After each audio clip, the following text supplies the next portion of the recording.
Long before the phrase pumping iron became part of our everyday fitness vocabulary, it was the title of a low-budget documentary that would defy the odds to become a cult classic.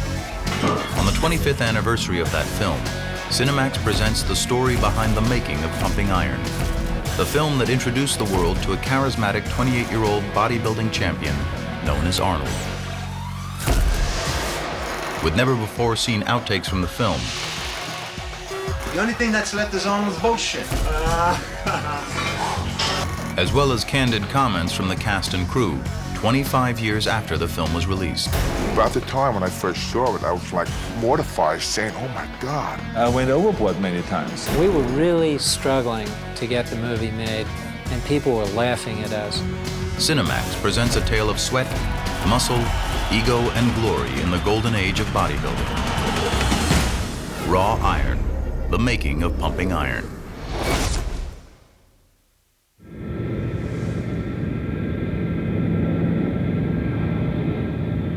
February, Columbus, Ohio. Arnold Schwarzenegger is in town for the Arnold Classic, the annual bodybuilding competition he's produced since 1976. Along with Mr. Olympia, it's the premier contest in the sport.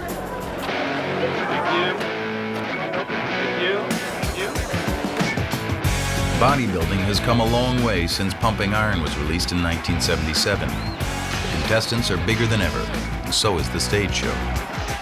The Arnold Classic is an extravaganza to rival any big-ticket rock concert. And bodybuilding's become big-ticket too. These days, more than 175,000 bodybuilders compete in 169 countries. Today, Schwarzenegger is here to hand out more than $400,000 in prizes.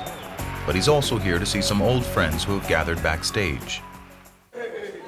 Many of the original bodybuilders from the Pumping Iron era. Bill Grant, Ed Corney, Mike Katz, Franco Columbu, and Lou Ferrigno. Hey, how are you? Good to see you. Terrific. There was camaraderie. We helped each other. We trained each other. We were a part of a family. Where's your son? Where's Michael? Right there. Michael, come over here. Good. Michael. How's it going? Okay, good to see you. 25 years ago, we saw in Pumping Iron, we saw the little Michael. He was 3 years old. And then he made you pose. Remember, he made you hit shots. Ooh, it's hard. Feel this muscle, how hard that is. Just everyone is so huge. What's going on here? I'm the... Still got it. 25 years Can you believe later. that? Pumping Iron. It changed my whole life. Are you going to give him all the wrong advice? It's not that hard for me to give him the wrong advices. No, only the right advice.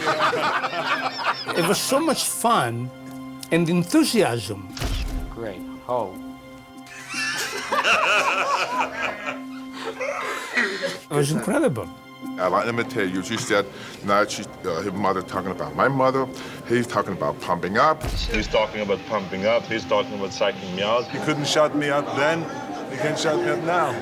It's always the same. Nothing has changed. Whenever I think back on the Pumping Iron days in the 1975 when we did this movie, I definitely miss it.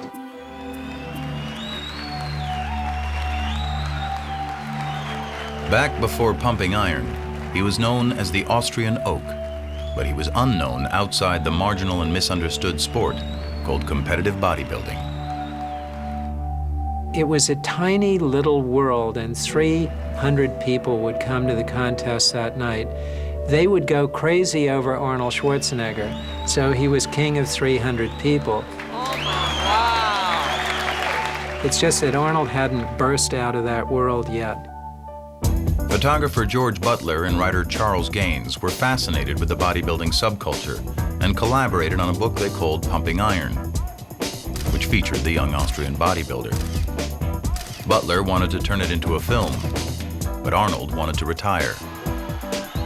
Since moving to America in 1968, he'd won the sport's top prize, Mr. Olympia, an unprecedented 5 times, and he'd had enough. George Butler came to me and says, I have a great idea. We should do a movie, but it only will work if you're in it. And if you retire now, you can't be in it, so that doesn't work.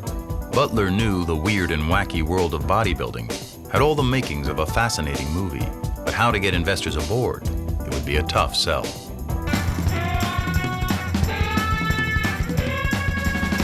It was, after all, the 70s, the height of the counterculture revolution.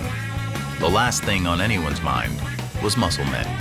It gave me a very formidable obstacle to overcome, which is to say, how do I make Arnold Schwarzenegger fashionable in the era in which the most celebrated model in the world was Twiggy? In the back of my mind, I knew that throughout history, there had always been at least one worldwide bodybuilder. Sandow at the turn of the century was one of the highest paid entertainers in the world. Charles Atlas in the 20s and 30s. Steve Reeves in the 50s made a fortune in the movies. After convincing Arnold to compete for one more Mr. Olympia title, first-time director Butler jumped headfirst into filmmaking. Okay, you got the 8? 8. Head Slate.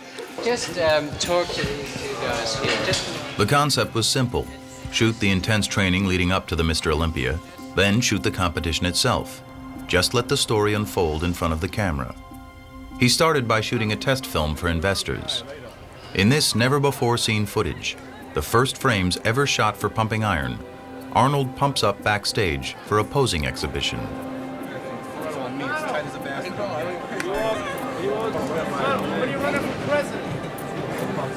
When Nixon gets impeached.